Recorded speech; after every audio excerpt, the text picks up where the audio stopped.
Good evening, everyone.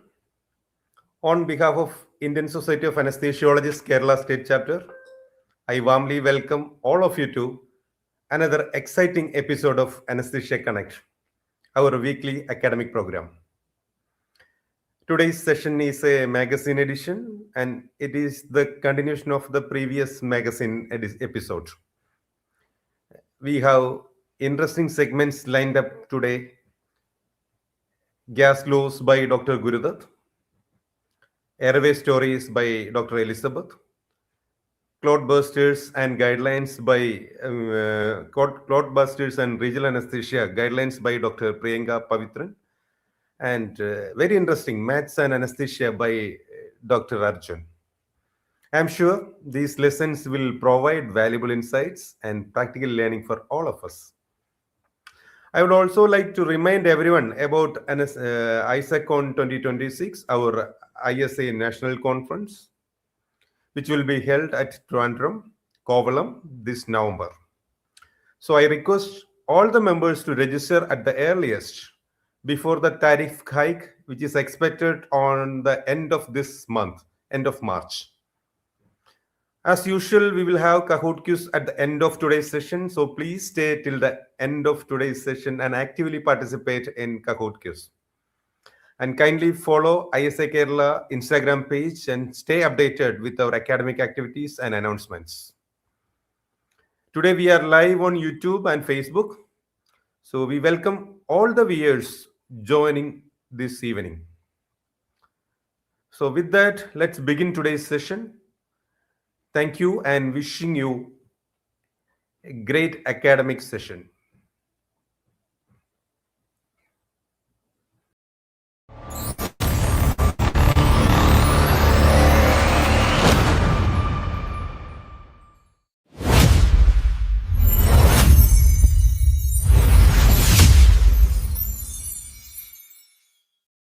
Good evening, all.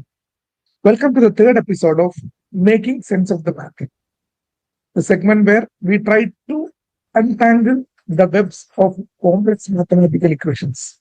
In the last episode, we discovered something beautiful about inhalational anesthesia. Behind the physiology, behind the pharmacology, there is actually a very simple piece of mathematics which governs the rate at which anesthesia gases equilibrate and how fast the induction occurs. Today, we are going to deal with the cardiac output paradox.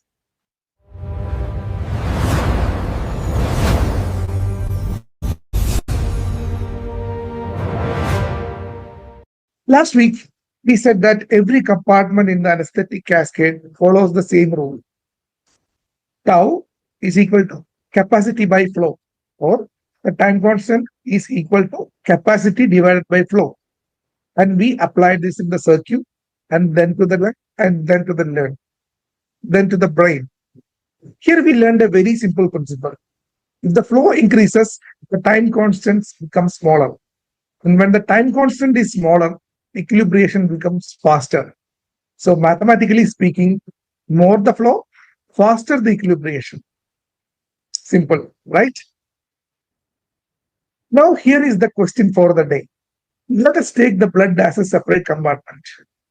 So what will be the tau, or what will be the time constant for that? Here, the blood volume will be the volume of the blood and the multiplier, the blood gas coefficient. And the flow will be the flow that takes away the alveolar gas. So that will be the pulmonary blood flow. So we will have, which will be approximately equal to the cardiac output. The denominator here is the cardiac output. So let me ask you something. If cardiac output increases, what will happen to the time constant? Logically, it will decrease, right? So if the time constant decreases, that means the blood will equilibrate very fast, right? So if the blood equilibrate fast, what will happen to the induction? Will it become faster or will it become slower? By the simple logic, the equilibration should speed up, right? So here is the puzzle. Why does every anesthesia textbook tell us high cardiac output slows inhalation induction and low cardiac output states will increase the rate of induction? Isn't that a paradox? But clinically, we know that hyperdynamic patients require more time to go under, and the patient with low cardiac output state goes under fast. So, where is our logic wrong? Where did we go wrong? That is what we are trying to find out. The answer is that the mathematics is not wrong. We are simply asking the wrong question. During inhalation induction, our goal is not saturate the blood. Our goal is something much more specific. We want the alveolar partial pressure to rise rapidly, because the alveolar partial pressure is the driving force that pushes the anesthetics into the brain. So the real question is this: what does cardiac output does to the alveolar concentration? Before we go further, we need to understand how much anesthetic the blood actually takes up and where the uptake equation comes from. We are talking about the movement of anesthetic gas from the alveoli into the blood. To do that, we need to start with a very fundamental idea in the physiology called Fick's principle. You may be already knowing, but I will just tell you. Fick's principle states something very simple. The uptake of any substance by an organ equals to the blood flow through that organ multiplied by the difference in concentration between its arterial and venous blood. Okay, so mathematically, we can write this as uptake will be equal to Q. Q is the blood flow through that organ into Ca minus Cv. That is the arterial minus concentration in the venous blood. Okay. Anesthetic gases behave slightly differently from other substances. For gases, concentration in blood depends on two things: solubility as well as partial pressure. So in the Fick's principle, this concentration can be substituted as lambda into partial pressure. That is the blood gas solubility into partial pressure. So concentration at the venous end and the concentration at the alveolar end can be written as concentration as the pulmonary capillary minus concentration at the mixed venous blood. That is the venous end. So in the pulmonary capillary, the partial pressure will be approximately equal to the alveolar partial pressure. And at the mixed venous blood, the partial pressure initially will be 0, which will later increase. Okay, so when we substitute this into this uptake equation, this Fick's equation, we will have uptake equal to Q into, that Q is the blood flow through the organ. Here, the blood flow through the lung can be taken as approximately equal to the cardiac output, assuming that there is minimal shunt. Then the concentration difference between the arterial and venous end can be written as blood gas partition coefficient into difference in the partial pressure at the arterial minus venous end. So the partial pressure at the venous end will be the partial partial pressure at the mixed venous blood. So initially it will be 0, since there won't be any anesthetic at the start of induction. PA will be the partial pressure of the alveolar and will be equal to the alveolar partial pressure. Okay, so the factors that influence the uptake are blood flow, that is the cardiac output, blood gas solubility of that specific anesthetic. So basically, this is the gradient against which diffusion happens. So this gradient will be maximum initially when PV is equal to 0. Then the gradient goes on decreasing. So the uptake will be maximum at the beginning, which will keep on decreasing.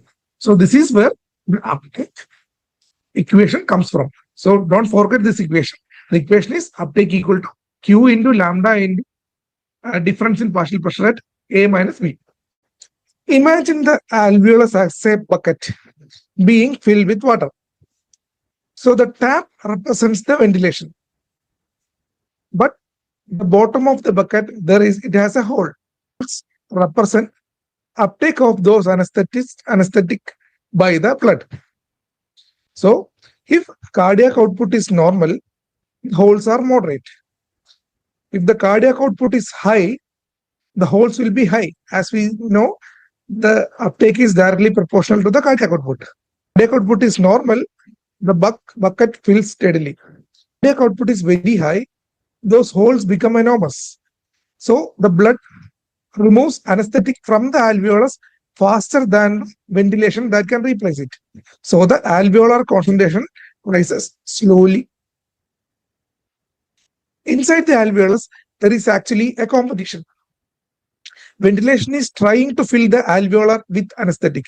That is given by the green thing. And blood flow is continuously removing the anesthetic from the alveoli, which is represented by the red one. The rise of the alveolar concentration depends upon the balance between these two forces. The first term represents the ventilation adding the anesthetic, whereas the second term represents the blood uptake removing the anesthetic. And you notice something interesting. Cardiac output appears directly in uptake term. That is how we can resolve the paradox. High cardiac output does not slow the equilibration. In fact, pulmonary blood equilibrates very rapidly, but it does so by stealing anesthetic gas from the alveoli.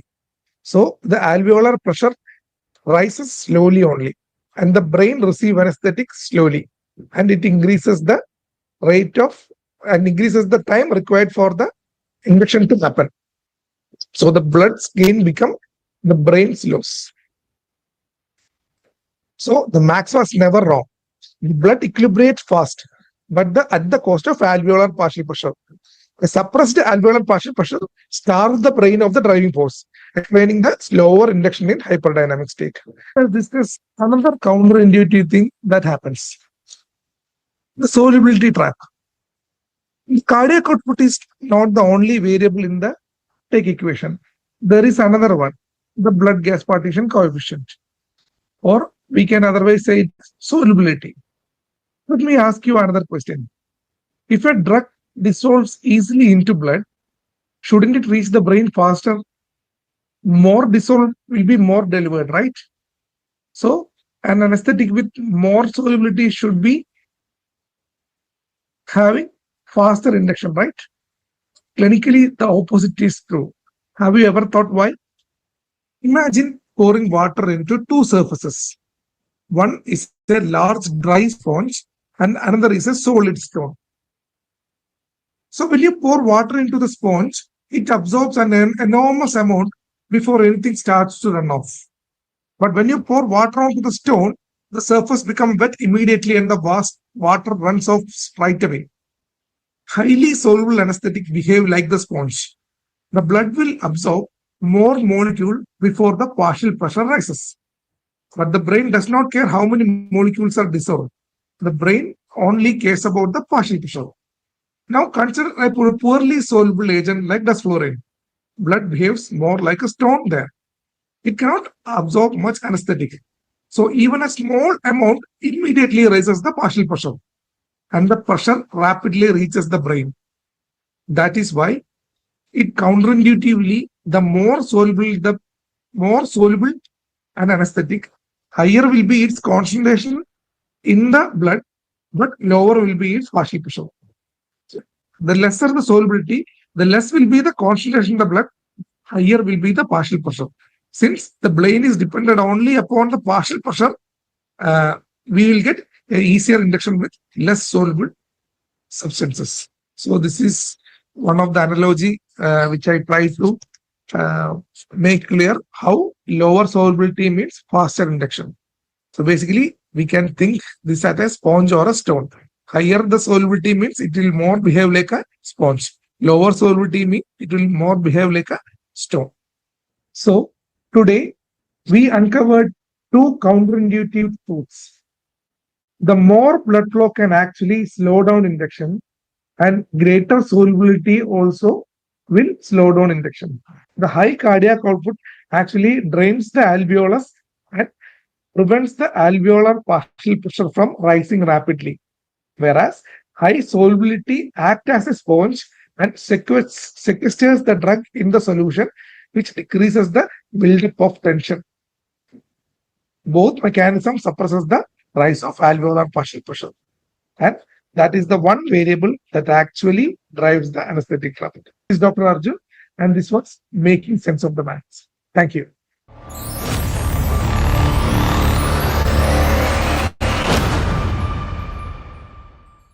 Good evening, everybody, and this will be the last episode as far as the gas loss and anesthesia is concerned, and it will be the 9th episode.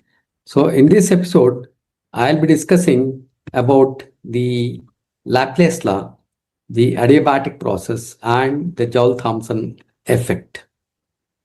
You all know that, again, like Fick's law, Laplace law is not a gas law as such, but since there are a lot of applications of Laplace law for anesthesia, I thought I would discuss Laplace law also during these episodes.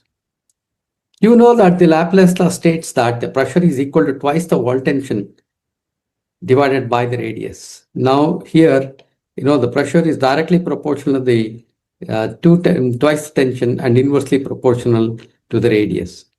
What are the different applications of Laplace law in anesthesia? One of the applications of Laplace law in anesthesia is regarding our reservoir bag. We always say that, the reservoir bag, one of the functions of the reservoir bag, it acts like a pressure buffer and prevents barotrauma to the patient whenever there is an obstruction in the, breathing circuit. Now, how does it act like a pressure buffer? It is again based on the Laplace law. What has been found is the maximum pressure attained by a reservoir bag when 4 times its volume is increased is just about in a more than 1.5 liter bag, it is just 60 centimeters of water. And in bags of less than 1.5 liter, the maximum pressure attained is, around just 50 centimeters of water. It will not go up, actually it comes down. Now just see this graph here. The maximum pressure has gone above 30 centimeters of water, maybe around 50 or 60 centimeters. And afterwards, though the volume is increasing, the volume has increased to even 15 liters of the bag, but still the pressure is continued to drop. And this dropping pressure of the reservoir bag is based on the Laplace law. Because we say that the Laplace law says that the pressure is twice the tension divided by the radius. Here the tension is basically applied by the thickness of the wall of the bag, and which is constant. Now, since the tension is constant, as the radius increases, the pressure automatically drops. So that is how, the pressure does not increase, and that's how the bag bursts before actually the lung burst. That's what we always say, and it is going to prevent the barotrauma for the patient. Now, another application is the effect of surfactant. Normally, we know that the surfactant is very much required for the alveoli, and because it's going to reduce the surface tension of the alveoli and keeps them patent. Now, how does the this effect of decrease in surface tension is going to keep the alveoli patent? And we all know that, especially when there is a reduced amount of surfactant or even absent surfactant in the neonate, the neonates will suffer from hyaline membrane disease or the acute respiratory distress syndrome. So here I'll explain to you how Laplace law application you can use whenever there is an absence of surfactant. Now let us say that these two alveoli which are joined to each other, and there is no surfactant in the alveoli. So in this alveolus, the smaller alveolus, let us say that the surface tension is same with the larger alveolus. And now based on the Laplace law, that is P is equal to 2T by R. Now here, this particular alveolus is a smaller alveolus. The radius is much small because we are assuming that the surface tension is same in the larger alveolus and the smaller alveolus. Because the smaller alveolus has got a less radius and radius is in the denominator, the pressure in the smaller alveolus is much higher than the pressure in the larger alveolus. Now, because of the higher pressure in the smaller alveolus, so what happens is the gases in the smaller alveolus get evacuated into the larger alveolus because of the pressure difference, and the smaller alveolus should collapse. So, and there should be an atelectasis. That is what can occur whenever there is absence of surfactant. Now, let us say that normally when the surfactant is there, how it defies this Laplace law. Now, let us say now these two alveoli, smaller alveoli and a larger alveoli, join together and there is enough surfactant. And we also know that the smaller alveoli will have per unit area more surfactant, because the surfactant amount of surfactant is same in both the alveoli, but per unit area the amount of surfactant in the smaller alveoli will be higher. And because of that, the reduction in the surface tension is much higher in the smaller alveoli compared to larger alveoli. Now, because here the surface tension is reduced quite a bit in the smaller alveoli, more than the reduction in the radius. So the pressure in the smaller alveoli is much less compared to the pressure in the larger alveolus. Now, because of that, the gases can only move from the larger alveolus to the smaller alveolus and not the reverse. And that's how, the smaller alveolus will keep patent. That defies the Laplace law because of the presence of surfactant. Now, one more application of Laplace law is in the cardiac physiology. In cardiac physiology, the law of Laplace describes the mechanical relationship between the pressure inside a heart chamber, its size, that is the radius, placed walls. Now, because the heart is spherical, for a sphere, the Laplace law is slightly modified, and it says that the wall stress or the tension on the wall is directly proportional to the pressure and directly proportional to the radius and inversely proportional to twice the wall thickness. Now, how do we apply this for the cardiac physiology? Now, in hypertension or even in aortic stenosis, or whenever there is increase in the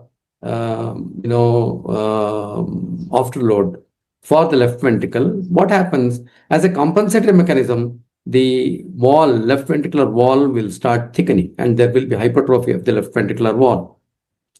And we always assume that this hypertrophied wall will increase the demand of oxygen for the left ventricle. But actually, if you apply Laplace law, what will happen is, because we know that the wall stress is, or the left ventricular wall tension is inversely proportional to the wall thickness, because here the wall thickness increases, the left ventricular wall tension decreases.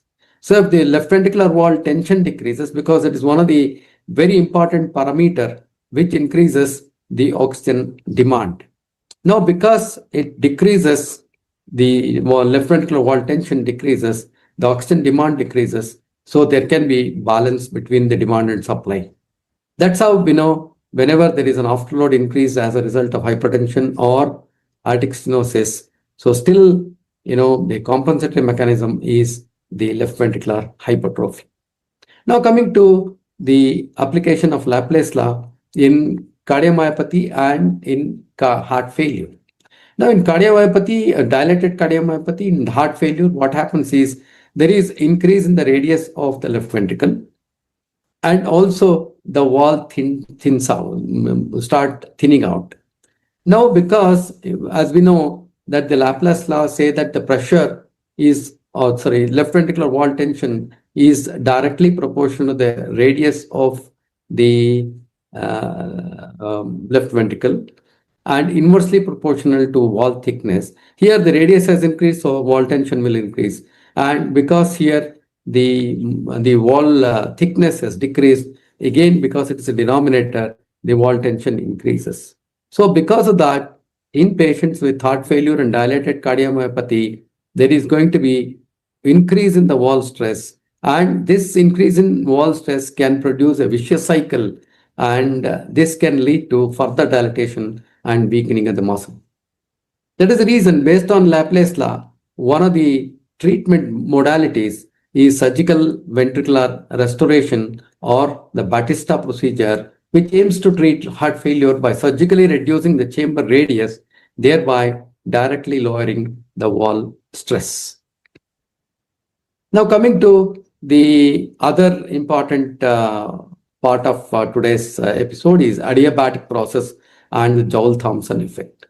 So what is this adiabatic process and Joule-Thomson effect?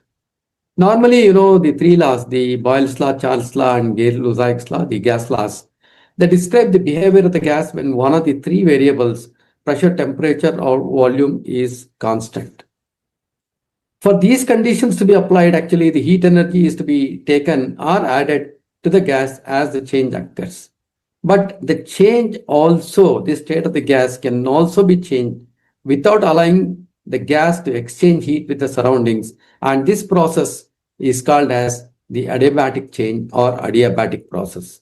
This also can be called as the Joule-Thomson effect. Now, what are the applications of adiabatic process and the Joule-Thomson effect? Now, one thing what we'll be asking the students is how the cylinders on the anesthesia workstation should be opened for checking the pressures. Now, the student always replies that, the cylinder should be opened very slowly. Then the next question is why the cylinder should be opened very slowly. Now, the answer is, if these cylinders are opened very rapidly, what happens is the gas starts moving from the cylinder to the yoke assembly and then to the pressure regulator. And there is a very narrow space between the yoke assembly and the pressure regulator. When the cylinder is opened rapidly and the rapid movement of the gas towards the pressure regulator, what happens is the gas can get compressed in the narrow space between the yoke assembly and pressure regulator.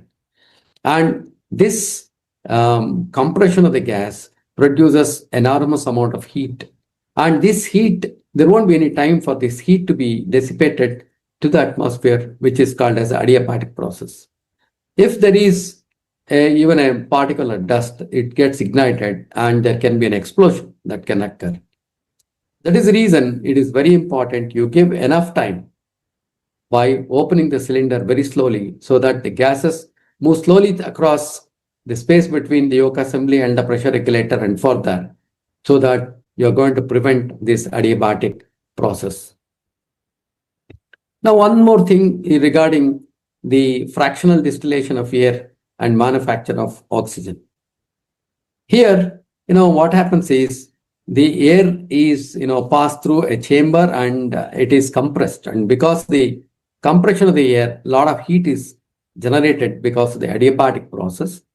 And this heat is removed when, the air passes through the next chamber and it is cooled. And this kind of compression and expansion is repeated many times, because whenever the gases are passed through the further cooled the air that is passed through a narrow piping into a large chamber, what happens is the particles will try to separate away from each other, and which is called as the van der Waals forces.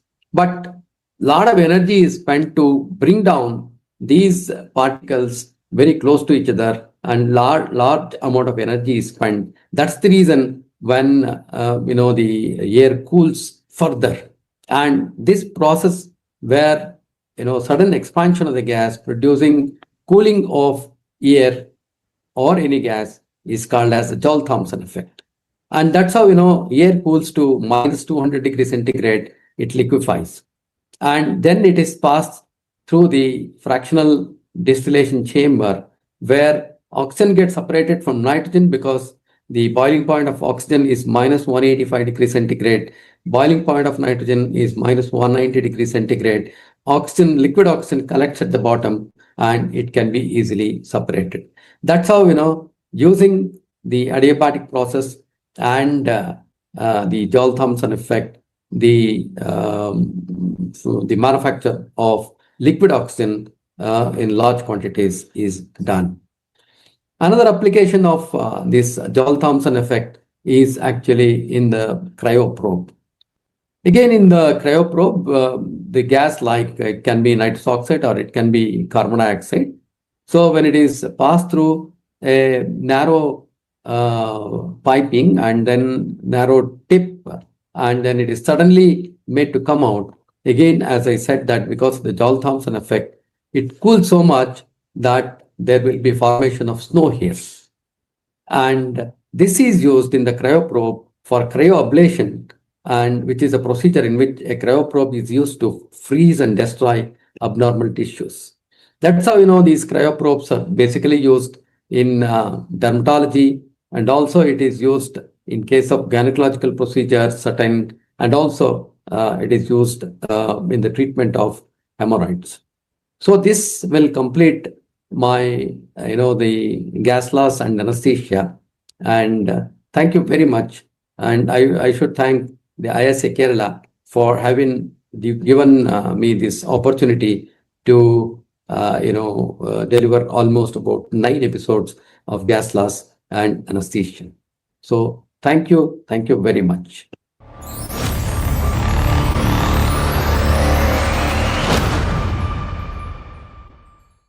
Good evening, all. Welcome to the 3rd episode of Clotbusters and Regional Anesthesia, Unwrapping the Guidelines. So today we will be dealing with the ESRA guidelines for regional anesthesia in patients on heparin. So the 2 drugs at the center of attention today include the unfractionated and low molecular weight heparin.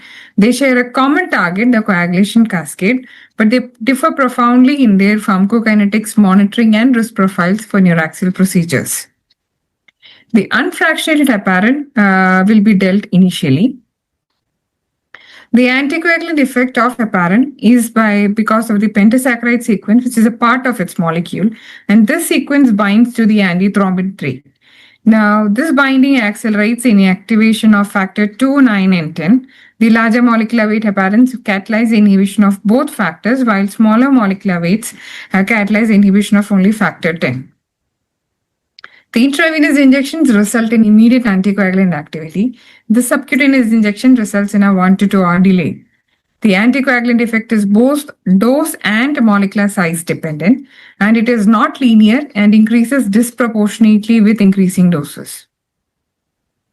At low doses prescribed for prophylaxis, there is no change seen in the routine coagulation test. But at high doses, APTT may be monitored to look into the anticoagulant effect of the high doses of unfractionated heparin.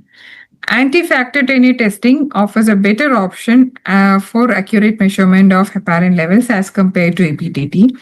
And activated clotting time may be used to monitor higher doses of heparin, which is given during cardiopulmonary bypass. One major advantage with unfractionated heparin is that the anticoagulant effect can be rapidly reversed with protamine. Each mg of protamine can neutralize up to 100 units of heparin, and neutralization of subcutaneous heparin may require a prolonged infusion because of its prolonged release. Now, we must be aware of the thrombotic risk of protamine, and we need to do a risk-benefit analysis before giving protamine purely for the safe performance of neuraxial blocks. Heparin-induced thrombocytopenia can develop if heparin is given for more than 5 days. And in case your patient has been on heparin for more than 4 days, we need to do a platelet count before we proceed with the neuraxial block. Now, the typical onset is within 5 to 14 days following heparin, and patients with recent exposure within past 30 days may develop a rapid onset hit. Interestingly, despite being a thrombocytopenic condition, it presents with thrombotic complications. So, in a patient who's been on heparin, before we proceed with the neuraxial block, we need to look into the patient records and look in for intake of other drugs which affect the coagulation, including the antiplatelets, DOACs, etc. And in case concomitant administration is happening, it may increase the risk of neuraxial hematoma. Do a platelet count if the patient has been on heparin for more than 4 days, and check renal function, adjust dosing of heparin in patients with severe renal insufficiency. Sometimes some patients are prescribed intravenous heparin bolus doses or infusions. Now, in cases you are taking up such a patient, we need to make sure that we have a minimum gap of 4 to 6 hours before the last dose of heparin before we administer a neuraxial blockade. And in case your timing is inadequate, we can proceed with the block provided your coagulation status is normal. And in some vascular surgeries, intraoperative heparin may be required, and in such cases, heparin can be given 1 hour after needle placement. In patients who are receiving continuous heparin infusion intravenously postoperatively, neuraxial catheters cannot be maintained. And in cardiac surgery, because of the high doses of heparin used, neuraxial catheters cannot be maintained. Moving on to subcutaneous heparin, low doses of 5,000 units of heparin 2 to 3 times daily are prescribed for the purpose of ETA prophylaxis, and these low doses do not create any detectable change in the standard coagulation tests. So if your patient has been on a low-dose subcutaneous heparin, needle placement can be done 4 to 6 hours after the last dose of heparin. There is no contraindication to maintaining neuraxial catheters. Catheter can be removed after 4 to 6 hours after the last dose, and the next heparin can be given immediately after the removal of the catheter. In patients receiving high doses of subcutaneous unfractionated heparin, including 7,500 to 10,000 boluses, or a total dose of amounting up to 20,000 international units, the safety of such high doses remains controversial because there is marked variability in patient response to these dosing regimens. Now, the anticoagulant activity increases disproportionately with increasing doses, and these high doses can have an increased intensity and duration of effect. So if your patient is receiving a bolus of 7,500 to 10,000 or a total dose of up to 20,000 units, a minimum of 12 hours of gap should be maintained. And if your gap is inadequate, we can proceed safely with a neuraxial block provided your coagulation status is normal. And if you have a higher dose of more than 10,000 boluses or more than 20,000 international units per day is being administered, a 24 hours gap is maintained. Now, in patients receiving these high doses, the safety of indwelling neuraxial catheters remains controversial. The risks and benefits need to be assessed on an individual basis. And in case you are maintaining a neuraxial catheter, we need to tailor the local anesthetic solution so as to facilitate the neurological assessment. Moving on to low molecular weight heparin. As compared to unfractionated heparin, low molecular weight heparin inhibits factor 10 only. Because of its predictable pharmacokinetics, monitoring is not required. It has a prolonged half-life. The anticoagulant effect cannot be completely reversed with protamine. It has an elimination half-life of 5 hours, but in patients with severe renal insufficiency, it may be prolonged for up to 16 hours. And the anticoagulant effect of low molecular weight heparin can be assessed by monitoring the anti-factor 10A activity.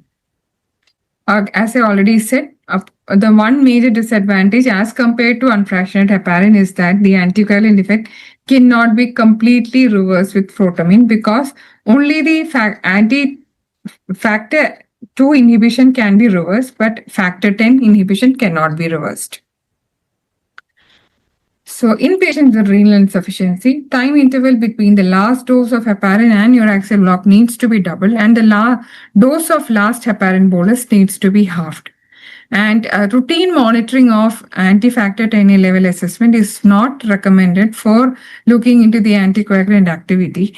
But in special populations like elderly, morbidly obese, and patients with severe insufficiency, it should be done. So the low doses of low molecular weight heparin prescribed for prophylaxis include enoxaparin 40 mg per day, enoxaparin 30 mg BD, or dalteparin 5,000 international units daily. Now, in patients receiving a low dose of low molecular heparin, a minimum of 12 hours of gap must be maintained between the last dose and neuraxial puncture. And if your timing is inadequate, we can proceed safely only if we confirm that the coagulation status is normal. Now, postoperatively, if the patient is on a BD dosing, epidural catheter cannot be maintained. The first dose can be given either 12 hours after needle placement or 4 hours after catheter placement removal. And if the patient is receiving a single daily dose, the first dose can be given 12 hours after needle placement. The second dose should not be given before 24 hours are completed after the first dose. The epidural catheter can be maintained safely, but once you remove the catheter, the next dose of heparin can be given 4 hours after the removal. Now, high doses of low molecular weight heparin include enoxaparin 1 mg per kg BD, enoxaparin 1.5 mg per kg OD, dalteparin 120 international units per kg 12th hourly, or dalteparin 200 international units per kg total dose of daily. Now, in patients receiving these high doses, a minimum of 24 hours of gap should be maintained between the last dose and the neuraxial block. And in special populations, we also need to do make sure that the anti-factor 10 activity is less than 0.1 international units per ml. Now, post-operatively, the heparin can be resumed 24 hours after if the patient has undergone a surgery with a low bleeding risk. 40 to 72 hours gap must be maintained after a surgery with a high bleeding risk. Neuraxial catheters cannot be maintained. The catheter, we need to maintain a gap of 4 hours after catheter removal and 24 hours after the needle placement, whichever comes later. So that brings us to the one more important caution, that we need to make sure that the patient is not on any other medication which affects the coagulation, because these will contribute to the increased risk of neuraxial hematoma. And concomitant administration of medications affecting hemostasis such as antiplatelet drugs, standard heparin or dextran, regardless of low molecular weight dosing, is not recommended when there is an indwelling neuraxial catheters. That brings us to the end of discussion on heparin. So next, we have a discussion on thrombolytic therapy. Now, patients are again maybe receiving fibrinolytic or thrombolytic medications for several indications, and these patients are also at a risk of serious hemorrhagic events. Now, in patients scheduled to receive thrombolytic therapy, we need to look for a recent history of lumbar puncture, subarachnoid block, or epidural so that we can identify patients who require monitoring of neurological deficits. Now, avoid these drugs for 10 days in case these patients have undergone a puncture of a site where there are non-compressible vessels. And in patients who receive thrombolytic drugs, needle placement is not recommended for at least 48 hours. And patients who have received neuraxial blocks at or near time of thrombolytic therapy, frequent neurological monitoring should be continued for at least 48 hours after the last dose. So that brings us to the end of today's episode. Thank you all for your patient listening.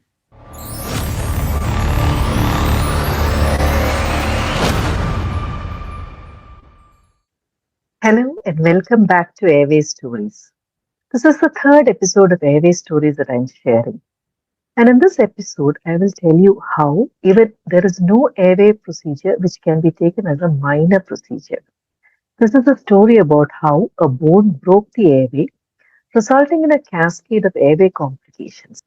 This is a story of how a dinner went wrong. There was this 20-year-old fit young male who was enjoying dinner with his friends and having some alcohol also, when he felt the sensation of a chicken bone in his throat. He tried various home remedies, but it was of no use and this discomfort was persisting, so he decided to seek medical help. On arrival in the hospital, he was stable. His vital signs were 78 per minute, his heart rate was 78 per minute, his blood pressure was 130 per 80 millimeters of mercury, and his saturation was 99%. There was some tenderness on the right side of the neck, and an indirect laryngoscopy showed pooling of secretions, but it could not be visualized properly because he had a very exaggerated gag reflex. A CT scan was done which showed a 1.4 centimeter linear dense focus in the right piriform fossa. There was another focus seen just above the gastroesophageal junction also. So since this showed likely evidence of a foreign body, it was decided to post him for an emergency removal of the foreign body under general anesthesia. The pre-anesthetic examination of the patient did not reveal anything significant. His airway examination was, he had a Malampati class 2, mouth opening was adequate. So an informed consent was taken and an airway cart was kept ready. He was induced with propofol, fentanyl and atracurium. A grade 2 view was seen on a direct laryngoscopy and he was intubated with a size 8 endotracheal tube. He was maintained with oxygen, air and sevoflurane. The ENT surgeon did a hypopharyngoscopy, but there was no foreign body visualized, only a mucosal tear was seen. So since they did not see any foreign body, they came out and this barely took about 15 minutes. So after about another 15 minutes, that is about total 30 minutes into the procedure, the patient started breathing, started having spontaneous breaths. So he was reversed with neostigmine and glycopyrrolate. And since he was obeying commands, we were considering extubating him, but then he started bucking on the tube and his heart rate shot up to 130 and his blood pressure also shot up to 220 by 130. And since he was not tolerating the tube and he was wide awake and asking for the tube to be removed, we decided to extubate him, after which his heart rate and blood pressure stabilized. But a few minutes after that, he went into an emergence crisis. He became extremely agitated and there were bloody secretions coming out from his mouth and his saturation plummeted to less than 50%. He was immediately re-intubated using propofol and succinylcholine, and he was put on pressure control ventilation with a PEEP of 10. And since we suspected negative pressure pulmonary edema, furosemide 80 milligram was also given. An echo showed apical regional wall motion abnormality with a moderate LV dysfunction. Suspecting stress cardiomyopathy, he was also started on dobutamine. But he started deteriorating further. His saturation was maintained around 89 to 92. It was not coming above that, in spite of increasing the PEEP to about 14 centimeters of water. And he was hypotensing and had severe tachycardia. So noradrenaline was also started. He was now on dual inotropes, pressure control ventilation with a PEEP of around 14 centimeters of water and broad spectrum antibiotics. His ABG showed metabolic acidosis and his PaO2 was only 67 millimeters of mercury in spite of an FiO2 of 0.8. And things started spiraling from there. He developed subcutaneous emphysema and this was gradually increasing. So we did a flexible bronchoscope to see if he had any airway injury. We were suspecting some a tracheal tear, so we wanted to rule that out. So we did a flexible bronchoscope and we could not visualize anything. We did a video laryngoscopy also, but we could just see that original injury in the pyriform fossa, which we had seen earlier, and they did not seem any breach in the airway. An echo was done, but the echo window was very poor. So we did a CT scan which showed a gross pneumomediastinum with a mass effect on the heart and evidence of aspiration pneumonitis. Since the patient had refractory hypoxemia, he was continued on the ventilator and he gradually stabilized his, with the inotropes, his blood pressure came up and he was tapered off the inotropes, but their caregivers wanted to shift him to another center where he could be instituted on ECMO. So he was shifted to another center and they started he was put on a veno-venous extracorporeal membrane oxygenator. Bronchoalveolar lavage and a blood culture was done. Staph aureus and Klebsiella as well as Enterobacter cloacae were identified and antibiotics were adjusted accordingly. On day 6, he was decannulated from the ECMO, and on day 10, he was extubated and he was sent home on day 40. So what was it that triggered this cascade of events? This patient who had come with a foreign body sensation, there was no foreign body visualized, but then he went into a cascade of airway complications. So what were the physiological processes that occurred here? So initially what happened was he went in for a severe post-extubation laryngospasm. It was the irritation from the recent rigid scopy as well as the mucosal tear, which triggered a profound reflex closure of the glottis. And this generated a negative intrathoracic pressure. Those vigorous inspiratory efforts against a closed glottis increased the transcapillary pressure gradients and fluid flooded the airway. In addition to that, he had a catecholamine surge and what is known as a broken heart syndrome. This massive catecholamine release occurred because of the hypoxia, the hypercarbia, and the severe agitation that occurred. He also had a rise in the heart rate as well as a rise in the blood pressure. His blood pressure had gone up to even up to 220. So this increased the cardiac afterload. So this catecholamine toxicity combined with the sudden massive increase in the afterload stunned the apical myocardium. And that is why we saw an apical regional wall motion abnormality and a moderate LV dysfunction in the echocardiogram.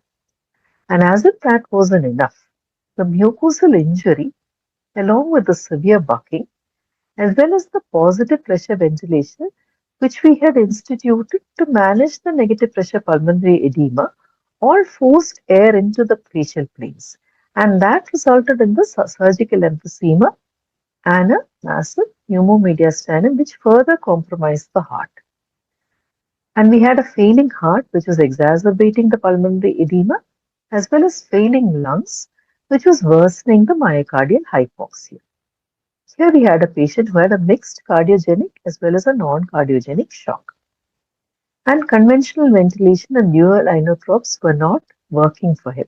So he had to be instituted on a venovenous extracorporeal membrane oxygenation, which was the lifeline bridge for him. So what are our key takeaways here?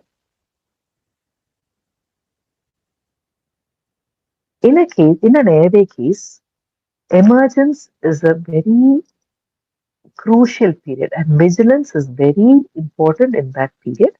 Suction the patient deep. And if you have any doubt, delay extubation. And once you extubate, if you have any complications developing, have a low threshold for early reintubation.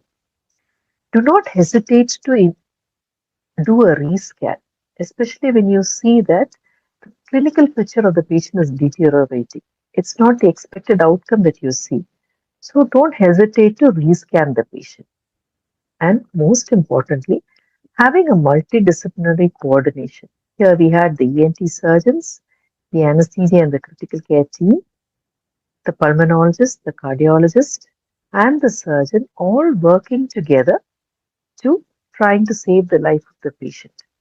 And in this patient, because of the refractory hypoxemia, the ECMO was the lifeline which saved the patient. And don't forget, a sharp foreign body in a patient, especially when a patient has had alcohol, can lead to a catastrophe, airway cascade complications. Thank you very much and see you next week with our next Airway Story.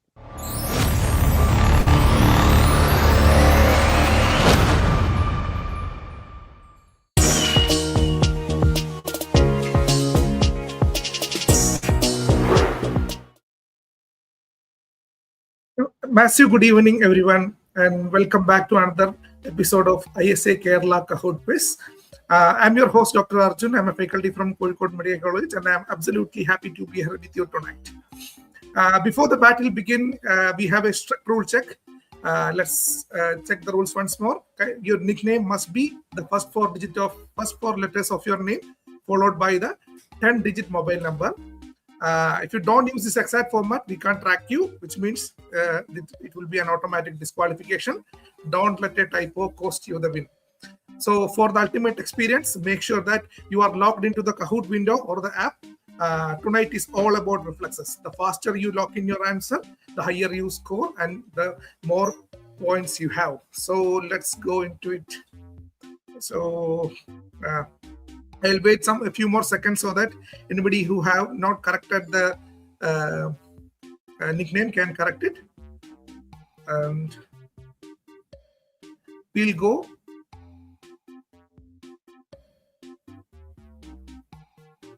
to the quiz. Here we go.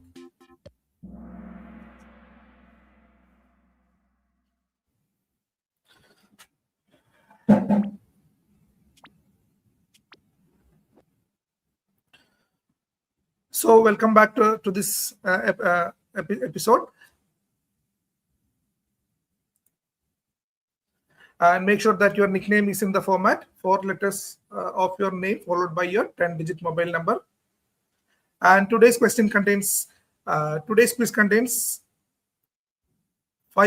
questions, and the last point has double the points. So make sure that you stay till the last.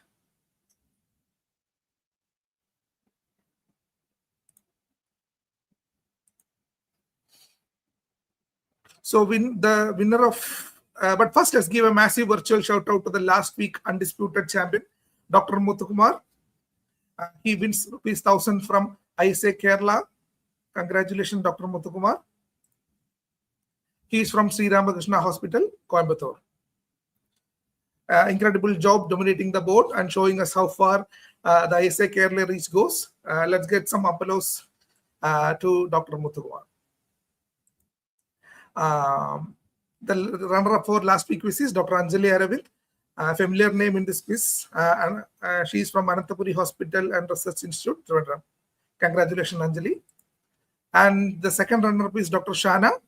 Dr. Shana is from KMCT Medical College, Kozhikode. So congratulations, Dr. Shana. And without further ado, let's go to the first question of today's ISA Kerala Kahoot quiz. So, which one of the following clinical criteria accurately defines chronic kidney disease? The options are estimated GFR below 90 milliliter per minute persisting for over 6 months, or GFR below 60 ml per minute persisting for over 3 months, or GFR below 15 persisting over 1 month, or GFR of 60 ml persisting for over 4 weeks. So, which one of these is the correct definition for CKD? And the answer is GFR below 60 ml per minute per 1.73 meter square, which persists over 3 months. So this diagnosis of CKD requires it to be sustained for more than 90 days. So this 90 days threshold demarcates the line between acute kidney injury as well as chronic kidney disease. So let's check the leaderboard. So Shra is leading with 881 points. Arya and San just behind with 800 something. Anju and Anurag are also there. So let's go to the second question. In a patient with chronic kidney disease, which of the following statement about platelets is correct? The options are: both platelet count and function are significantly decreased. The platelet count is normal, but platelet function is impaired. Platelet count is increased to compensate for anemia, or platelet function is normal, but the count is usually very low. Which one of these things is usually seen in a patient with chronic kidney disease? So, which among the following statement about platelet is correct? You have around 3 more seconds. 3, 2, 1. And the answer is platelet count is normal, but platelet function is impaired. So in CKD, megakaryopoiesis remained intact, yielding a normal quantitative platelet count. However, circulating uremic toxins induce severe qualitative defects, specifically impairing the platelet adhesion and aggregation. Consequently, a normal platelet count does not preclude a heightened risk of uremic bleeding. So 12 of you have gotten correct. Only a very few have gotten it wrong. And we'll check out the scoreboard. And Shras still leads with 1748 points. Arya and Anju close behind. Sara and Priya has surged up. So it's a close competition. Let's go to the third question. So up to what maximum serum potassium level is It generally considered safe to use succinylcholine in a CKD patient. 4 milliequivalent per liter, 4.5 milliequivalent per liter, 5.5 milliequivalent per liter, or 6 milliequivalent per liter. So, up to what maximum serum potassium level is it generally considered safe to use succinylcholine in a CKD patient? And we have got around 15 answers. We have got, oh yes. So the correct answer is 5.5 milliequivalent per liter, and most of you, the majority of you have got it correct. The administration of succinylcholine typically elevates the serum potassium by around 0.5 milliequivalent per liter. In non-uremic renal failure, it is generally safe if the baseline serum potassium is strictly below 5.5, avoiding the critical threshold of 6 milliequivalent per liter where the dysrhythmia precipitate. So we have a look at the leaderboard, and there is a change where Arya has surged ahead. Shah is still there. Anju, Shraddha, and Afri is also there. And Arun has climbed 3 places, and he is the highest climber. So we'll go to the 4th question. Everybody keep ready with your phones. When should hemodialysis ideally be completed prior to an elective surgery in a patient with end-stage renal disease? The options are immediately before surgery, within 24 hours, at least 40 hours prior, or 3 days before surgery. So, which is the ideal time to complete hemodialysis in an elective surgery in a patient with end-stage renal disease? We have around 5, 8, 7, 6, 5 more seconds.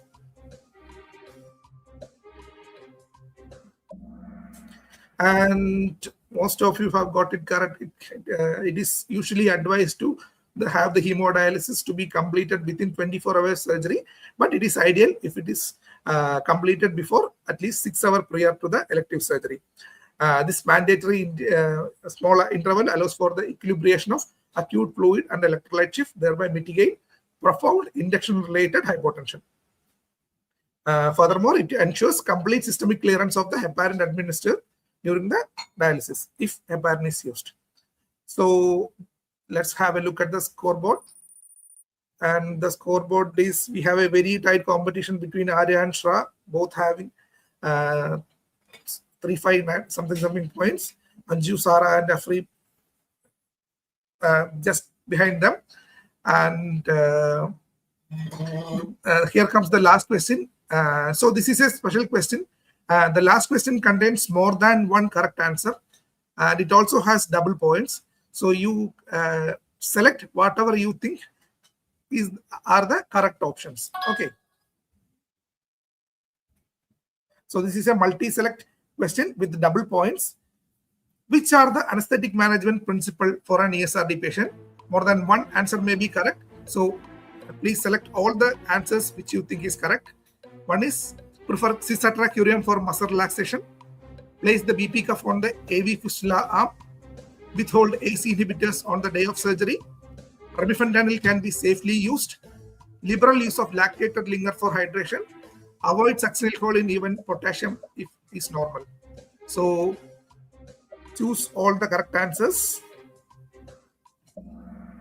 And many of you have corrected. Many will have a look at the score.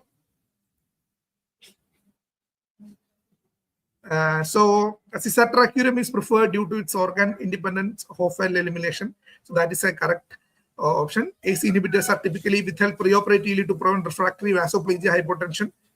And remifentanil is advantageous as it undergoes rapid metabolism by non-specific plasma esterase also, which prevents accumulation. And potassium-containing solutions like Ringer's lactate are usually avoided, so that hyperkalemia is not there. And the arteriovenous fistula arm is strictly contraindicated for putting a IV cannula.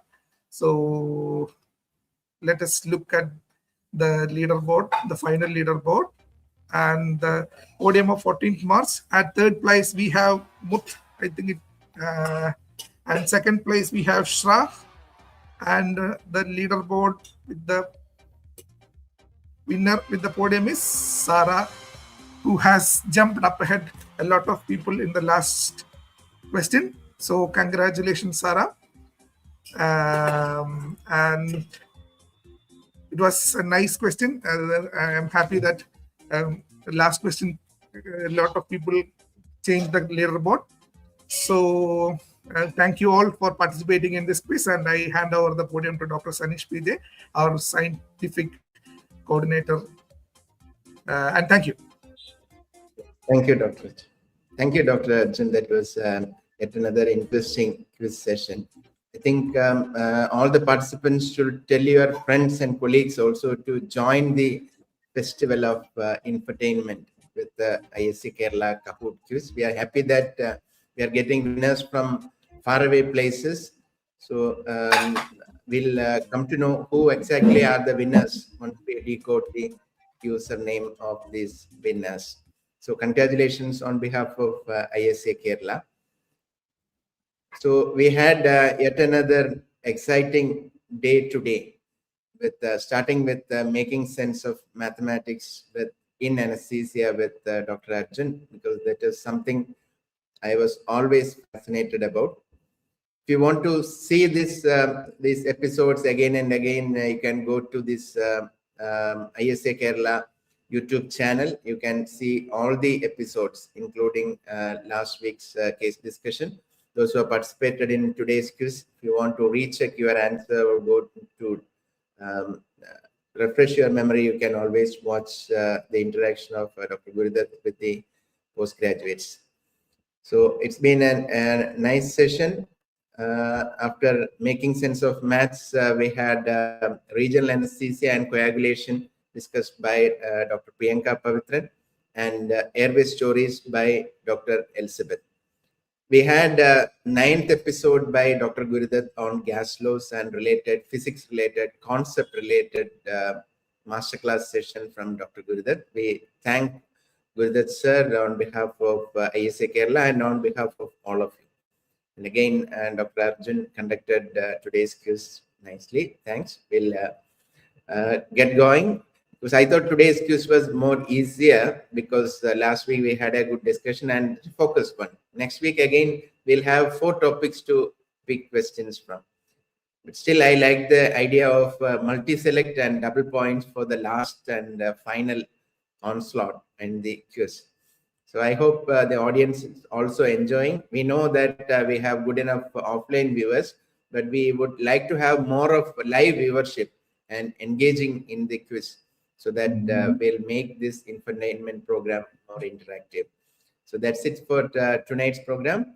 Next week, again, same time, we'll meet again until we meet in next Saturday at 7 o'clock with yet another magazine edition. It's me, Dr. Sanish, signing off.